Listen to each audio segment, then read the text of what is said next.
त्यांना मुक्त केले। त्याच संदर्भात आज आम्ही श्रीमुक्ती दिन आज बाबासाहेबांच्या पायथ्याशी मनुस्मृतीचं प्रतिकृती जाळून आज आम्ही साजरा केलेला आहे। जय भीम। महिलांनी या ठिकाणी श्रीमुक्ती दिवस साजरा केला आणि देशाचे गृहमंत्री अमित शहा यांनी जे वक्तव्य केलं होतं त्याबद्दल काय म्हणणं आहे आपलं? तर सर्वप्रथम माझा परिचय अगदी अल्पशा शब्दात देतो।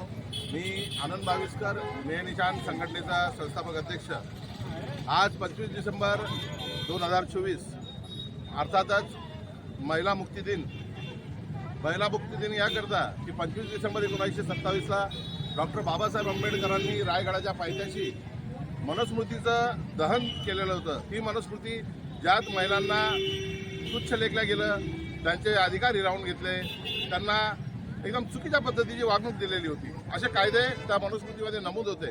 म्हणून डॉक्टर बाबासाहेब आंबेडकरांनी 25 डिसेंबर 1927ला मनुस्मृतीचं दहन केलं आणि त्याच अनुषंगाने आज डॉक्टर बाबासाहेब आंबेडकर हे आमच्याकरता आजही जिवंत आहे, कालही जिवंत होते आणि भविष्यातही निरंतर ते जिवंत राहतील। त्यांना कधी मरण येऊ शकणार नाही। म्हणून आज आम्ही नेह निशान संघटनेच्या वतीने 25 डिसेंबर 2024 रोजी आज रावेर तालुका तसेच विविध तालुक्यातील महिलांचे जे प्रमुख पदाधिकारी होते महिला आघाडीचे, त्यांनी आज डॉक्टर बाबासाहेब आंबेडकर यांच्या पुतळ्याच्या पायथ्याशी मनुस्मृतीचं दहन करून श्रीमुक्ती दिवस आज साजरा केलेला आहे। आणि जसं आपण म्हटलात की अमित शहांबद्दल आपल्याला काय म्हणायचं आहे, तर अमित शहा हे एक जबाबदार व्यक्ती आहेत आणि ह्या जबाबदार व्यक्तीने जे बेजबाबदार वक्तव्य केलं संसदेत, तर त्या संदर्भात आमच्या समाज बांधवांनी गेल्या 2-3 दिवसापूर्वीच या ठिकाणी मोर्चा काढून निषेध नोंदवलेला आहे।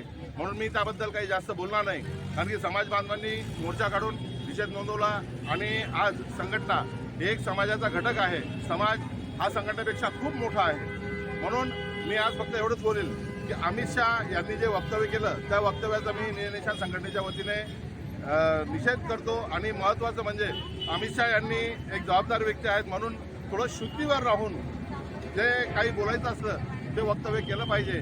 असं जर बेजबाबदार वक्तव्य करून वारंवार डॉक्टर बाबासाहेब आंबेडकरांना अपमानित करायचा प्रयत्न करत असाल तर हे बघा, जे एक 200 वर्षापूर्वी जो काळ होता तो लढाई झालेली शस्त्रांचा काळ होता, परंतु आज डॉक्टर बाबासाहेब आंबेडकर यांनी आम्हाला लोकशाही दिली, कायदा दिलेला आहे।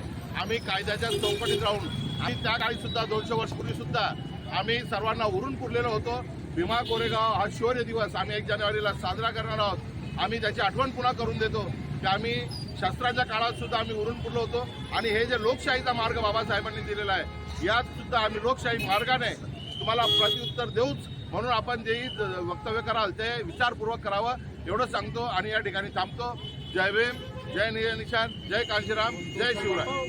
डॉक्टर बाबासाहेब आंबेडकरांचा महिला मुक्ती दिनाचा नेह निशान संघटनेचा अरे हमारा सम्मान अरे हमारी पहचान हमारा दाता हमारी जान अरे हमारी जान हमारी शान हमारी शान हमारा हक है अरे हमारा हक है हमारा भाग्य हमारा रुतबा नहीं झुकेगा अरे नहीं टूटेगा अरे नहीं टूटेगा अरे नहीं मिटेगा अरे नहीं टूटेगा नहीं झुकेगा। जान हमारा दाता अरे हमारी जान अरे हमारी शान हमारा हक है हमारा भाग्य हमारा रुतबा अरे नहीं झुकेगा अरे नहीं झुकेगा अरे नहीं झुकेगा अरे नहीं टूटेगा अरे नहीं टूटेगा अरे नहीं मिटेगा। हमारा बाप अरे हमारा दिल अरे हमारी जान अरे हमारी शान अरे नहीं झुकेगा अरे नहीं मिटेगा अरे नहीं। घर बनवलेलं होतं म्हणजे डॉक्टर बाबासाहेब आंबेडकरांचं इतकं प्रेम होतं पुस्तकांवर, पण बाबासाहेबांनी मनुस्मृती नावाचं पुस्तकच का पेटवलं या गोष्टीचा आपण विचार केला पाहिजे. तर ते पुस्तक याच्याकरता भेटवलं की त्या पुस्तकाच्या कायद्यानुसार मनुस्मृती नावाचं जे पुस्तक होतं त्या पुस्तकाच्या कायद्यानुसार माणसाला माणूस समजलं जात नव्हतं. महिलांना